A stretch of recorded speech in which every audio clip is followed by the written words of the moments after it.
Welcome guys sa vlog ng Taong Tu. Ako nga pala yung person na tamad magluto pero masipag kumain. Tamad sa gawaing bahay pero masipag gumala. At syempre tamad uminom ng tubig pero masipag uminom ng gin. Charot!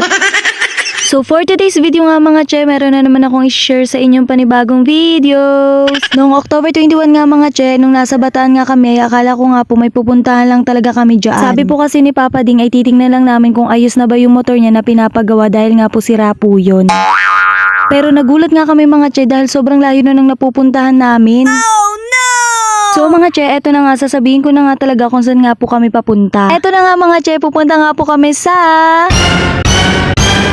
Mount Samat! So mga che, ang Mount Samat nga po ay isa sa pinakasikat din dito na pasyalan dito sa Pilipinas. So mga che, eto na nga po, mag-history time na nga po ulit ako. So mga che, ito nga pala ay from Facebook pero nga po sinearch ko siya sa Google. So eto na nga mga che ang kanyang history. Noong April 8, 1967, itinalaga ang Bundok Samat sa Bataan bilang isang pambansang dambana. Higit na kilala bilang dambana ng Kagitingan. Wow! Itinayo ito upang alalahanin na magiting na pagtatanggol ng mga sundalong Pilipino at Amerikano laban sa hukbo ng mga Hapones noong ikalawang digmaang pandaigdig. Ayun nga mga che, ang ating kaunting history sa ating pupuntahan dito nga po sa Mount Samat. Wow! Matatagpuan nga po pala itong Mount Samat sa Pilar, Bataan. So mga che, ito nga po palang sinasakyan namin ngayon ni Shaolin ay ito nga po ang ginagamit na Ate Naning para nga po makapaghanap buhay. Dito nga ni Ate Naning mga che nilalagay ang paninda niyang mani at ay scramble. Nice!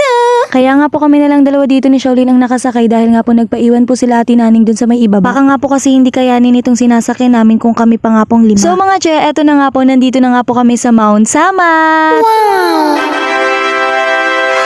Pagpasok nga namin dito mga che, ayan nga po, nagbayad nga po kami sa entrance fee. Tapos nga mga che, pinapasok kami dito sa may parang opisina nga po para nga po makapag-orientation. At after naman nga nun mga che, pwede nyo na talagang sulitin itong pagpunta nyo dito sa Mount Samat. Unang pagpasok ko nga lang dito mga che, ay kala ko na nanaginip ako dahil nga sobrang ganda nito. Una ko kasi mga che natingnan talaga ay yung cruise talaga na napakalaki.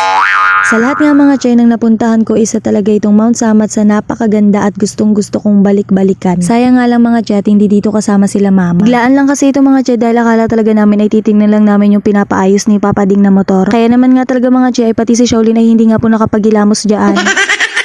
Kahit ako nga din mga che ay wala talagang hilamos dyan at kahit man lang nga po toothbrush ay wala po dahil nga po biglaan talaga itong inakit kami ni Papa Ding.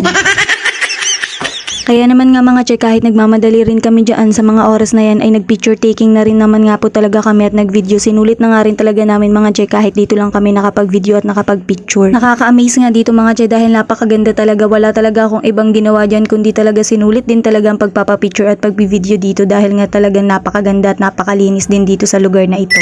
Meron nga din mga che nagtitinda ng mga souvenir. Hindi ko na nga rin po talaga na videohan dahil nga po sa nagmamadali nga rin po kami na makaakyat dito dahil nga sobrang excited.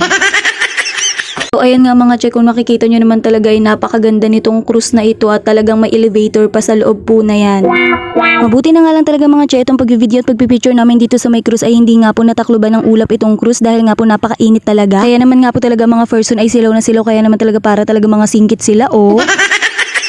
Kaya naman talaga kahit pauwi na kami nito mga che ay puro talaga ako video kahit nga po paulit-ulit itong view dahil nga po hindi po talaga nakakasawang tingnan na talagang napakaganda talaga. Sayang nga lang talaga mga che at nagmamadali din talaga kami ni Shaolin dahil nga po nakakaya naman din kila Ate Naning dahil nga po naghihintay nga po sa may ibaba. Nung pauwi na nga kami mga che, ayan nga po makikita nyo na talaga ang ulap at talaga naman din dito sa may cruise nga po ay meron na rin nga po talagang ulap. Kahit nga ito mga che, pauwi na nga po kami ay talaga naman nga po sinusulit ko talagang tingnan at titigan nga po itong cruise na napakalaki. Oh no! Ito nga mga che, sa hagdan na yan ay pwede ka pa talagang umakyat at mag-picture-picture at mag-video-video talaga naman pong napakaganda rin ng mga nasa loob na yan. At ayan nga mga che, may nakita nga po ako naglilinis talaga nga pong inaalagaan nila ito. Kaya nga mga che, kung naghahanap talaga kayo ng magandang pasyalan, isa nga po sa marerecommend ko itong Mount Samat. Wow! Ayun lang mga che, thanks for watching!